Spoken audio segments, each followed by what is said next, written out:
Another pair. That'll do, mate. That's 2 goldfinches there feeding all my hens.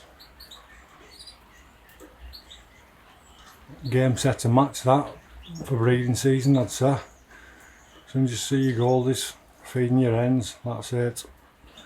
100% gonna mule. Ding dang do, that'll do. That pair's paired up. There's the king golder.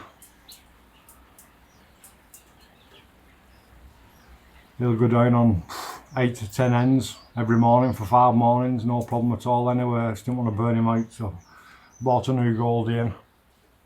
Bought a couple of goldies really, but there's only them 2 there so far. What's feeding hens, but that's all I need. Belting.